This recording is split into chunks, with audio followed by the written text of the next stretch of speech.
Mengejutkan, Jokowi dan Prabowo marah melihat tingkah laku Anies dan Ganjar. Masak sudah kalah baru mereka permasalahkan Gibran. Maunya Anies dan Ganjar adalah dilakukan pemilihan ulang presiden, tapi Gibran tidak boleh ikut. Bagaimana beritanya silahkan simak baik-baik, karena hari ini ada 3 berita terbaru tentang Prabowo Gibran. Inilah berita yang pertama. Sekakmat, KPU sebut kubu Anies Muhaimin aneh baru persoalkan Gibran usai kalah Pilpres. KPU Republik Indonesia menilai ada keanehan dari kubu Anies Muhaimin soal gugatan di Mahkamah Konstitusi. KPU menuturkan kubu Anies Muhaimin baru mempermasalahkan pencalonan Gibran usai kalah di Pilpres 2024. Hal itu diungkap oleh kuasa hukum KPU, Hifzil Alim.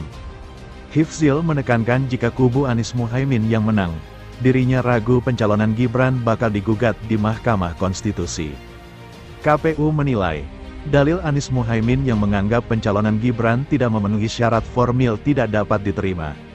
Itulah berita yang pertama, sekarang Mimin akan bacakan berita yang kedua. Wacana pertemuan Prabowo Subianto dan Megawati, ini kata Puan Maharani. Wacana pertemuan atau rekonsiliasi antara Ketua Umum PDIP Megawati Soekarnoputri dan Ketua Umum Gerindra sekaligus Presiden terpilih, Prabowo Subianto, semakin santer diberitakan. Menanggapi hal itu, Ketua DPP PDIP, Puan Maharani memberi tanggapannya. Puan Maharani mengatakan sejauh ini belum ada rencana pasti atau pembicaraan lebih lanjut mengenai wacana pertemuan tersebut. Ia tidak memberi jawaban tegas mengenai iya atau tidaknya pertemuan itu akan terjadi. Insya Allah Megawati dan dirinya akan bertemu Prabowo, kata Puan sambil tersenyum. Puan tak menjawab lugas soal terulangnya peristiwa rekonsiliasi besar pada 2019. PDIP dapat menggandeng Gerindra usai seteru pada Pilpres 2019. Sementara, Ketua Harian DPP Partai Gerindra Sufmi Dasko Ahmad juga tak menjawab lugas perihal pertemuan kedua elit partai tersebut. Dasko klaim komunikasinya tetap terjaga. Sebelumnya, Megawati Soekarnoputri dinilai memungkinkan bertemu dengan Prabowo Subianto. Ini akan menjadi pertemuan usai perhelatan pemilu 2024. Dalam politik apa yang tidak mungkin?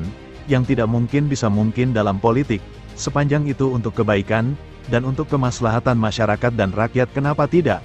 Kan boleh-boleh saja, kita tunggu saja, kata politikus PDIP Junimat Girsang.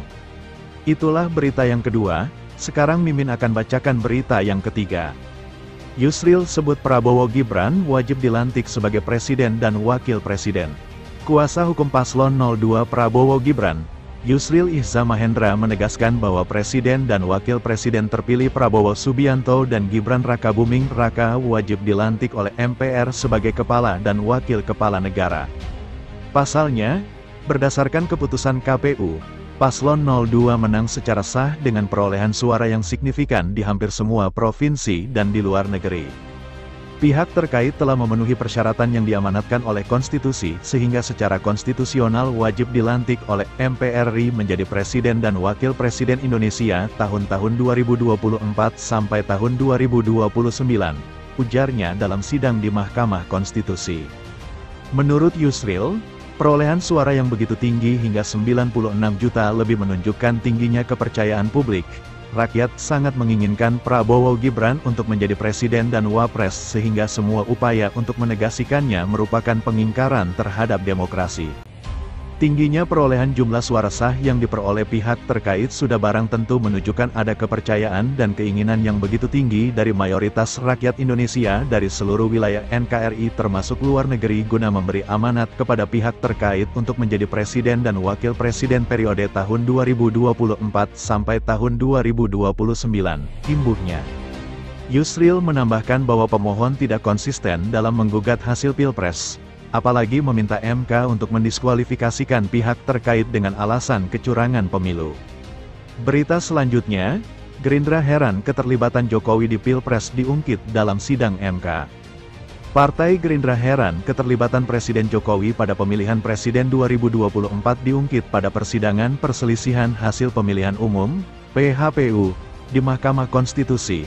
Tim hukum dari pasangan calon Pilpres 2024, Anies Baswedan dan Muhaimin Iskandar alias Cak Imin sempat menyinggung keterlibatan kepala negara tersebut. Kami masyarakat Indonesia juga bisa lihat keterlibatan Pak Jokowi itu ada di mana sih.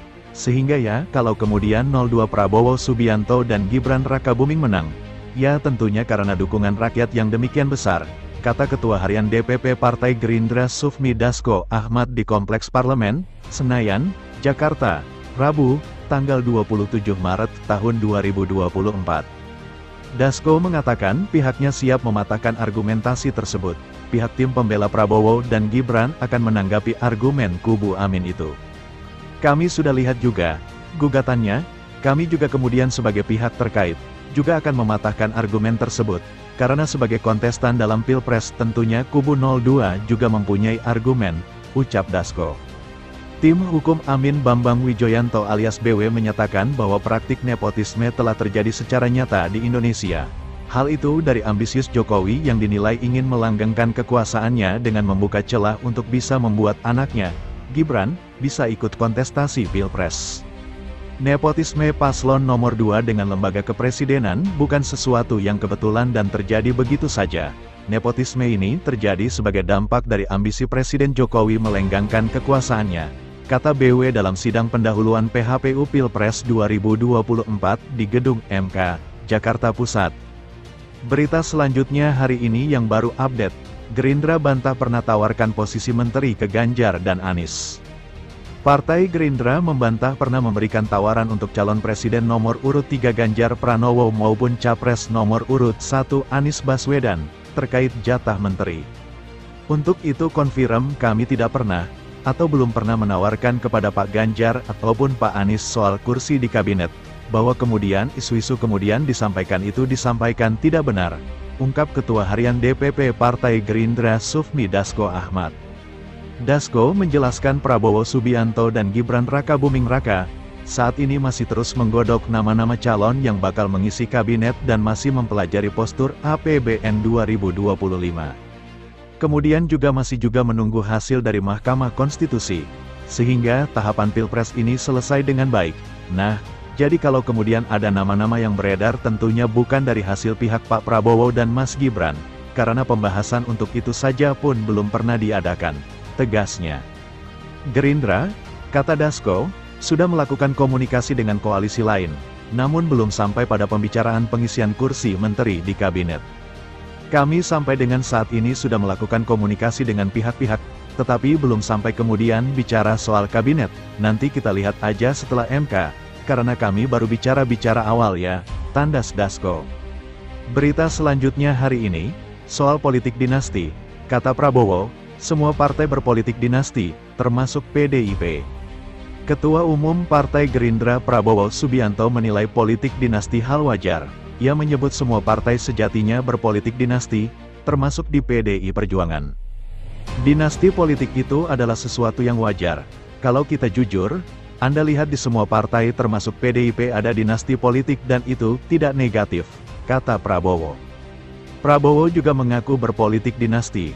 Menteri Pertahanan itu menekankan punya darah dari orang-orang penting. Ia menyebut dinasti yang dibangun untuk kepentingan orang banyak. Saya dari dinasti politik, saya putranya Sumitro Joyo Hadikusumo, saya cucunya Margono Joyo Hadikusumo, kami dinasti dalam arti keluarga kami selalu berjuang untuk rakyat, ujar Prabowo.